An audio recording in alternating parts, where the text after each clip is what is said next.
मुझे तो बहुत ही घबराहट हो रही है हारून। पता नहीं पसंद आएगा या नहीं। हाँ, मुझे भी बहुत घबराहट हो रही है।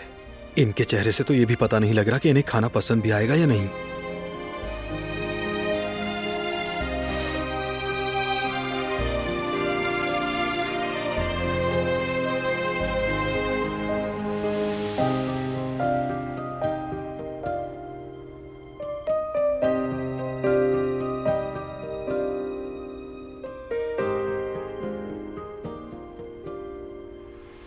जरा सुनिएगा, बिल लेकर आइएगा प्लीज।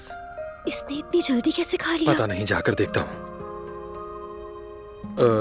माफ कीजिएगा, ये सब हमारी तरफ से कॉम्प्लीमेंट था। नहीं, मैं ऐसा नहीं कर सकता।